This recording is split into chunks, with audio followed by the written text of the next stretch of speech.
আমার নামের আগে সৈয়দ থাকলেই যে আমি মুসলমান হয়ে গেলাম, বা আমার নামের পরে রহমান থাকলেই যে আমি মুসলমান হয়ে গেলাম, তা কিন্তু নয়। এই এত বড় যে আয়োজন, সে আয়োজন তখনই সার্থক হয় বা হবে যখন আমরা ওলামায়ে কেরামদের যে বক্তব্য, সেগুলো যদি আমরা খুব ধৈর্য সহকারে শুনে তা আমাদের নিজেদের জীবনে বাস্তবায়ন করি, তাহলেই কিন্তু আমরা আমাদের এই আয়োজনগুলো সফলতা লাভ করবে বা সার্থক হবে।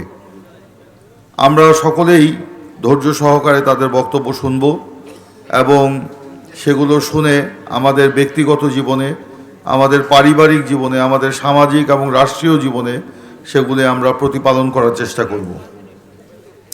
ইসলাম হচ্ছে শান্তির ধর্ম।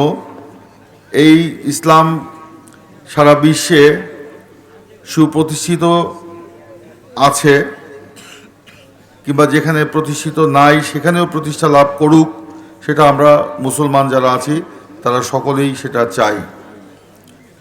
আমরা আমাদের মহান আল্লাহ রাব্বুল আলামিন, আমাদের প্রিয় নবী হজরত মোহাম্মদ মুস্তফা সাল্লাল্লাহু আলাইহি সাল্লামের মাধ্যমে যে পবিত্র ধর্মগ্রন্থ কোরআন আমাদের মাঝে প্রেরণ করেছেন, সেই কোরআনকে যদি আমরা পূর্ণাঙ্গ জীবন বিধান হিসাবে আমরা মেনে আমাদের জীবনে চলার পথে তা বাস্তবায়ন করি বা কাজে লাগাই, তাহলে আমরা ইসলামকে প্রাতিষ্ঠানিকভাবে আমরা রূপ দিতে পারবো এবং আমাদের এই সারা বিশ্বে সেটা প্রতিষ্ঠা করতে পারবো। এই ইসলাম, আমি আগেই বলেছি, শান্তির ধর্ম। এখানে সন্ত্রাসের কোনো জায়গা নেই, হানাহানির কোনো জায়গা নেই।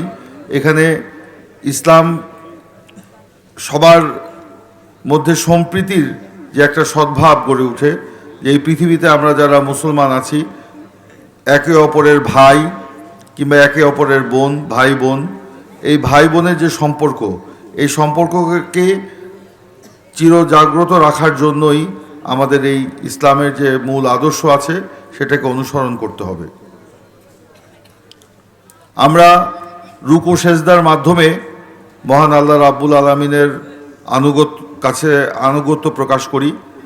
মূল বিষয় হচ্ছে আমরা কিন্তু সবাই মুসলমান, কিন্তু নামে মুসলমান, কিন্তু কাজে কতজন মুসলমান সেটাই তো আমাদের প্রমাণ রাখতে হবে। আমরা কাজে মুসলমান হতে চাই।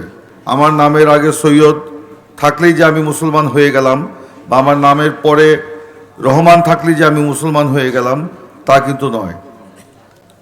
আমার বাবা মুসলমান, আমার দাদা মুসলমান, কিন্তু আমি কি মুসলমান? সে মুসলমানিত্ব জাহির করার জন্য কিংবা এটাকে প্রমাণ করার জন্য আমাদেরকে আল্লাহর যে পথ, সেই পথ আমাদের অনুসরণ করতে হবে। নামে নয়, আমরা কাজে মুসলমান হতে হবে। এবং সেই কাজে মুসলমান হওয়ার প্রথম যে বিষয়, যে 5 ওয়াক্ত নামাজ আদায় করা, আল্লাহর রুকু সেজদার মাধ্যমে আল্লাহর আনুগত্য প্রকাশ করা, এবং তার মধ্য দিয়েই আমাদের মুসলমানিত্ব প্রতিষ্ঠা করতে হবে বা প্রমাণ রাখতে হবে। তাহলে আমরা নিজেদেরকে মুসলমান হিসাবে দাবি করতে পারবো।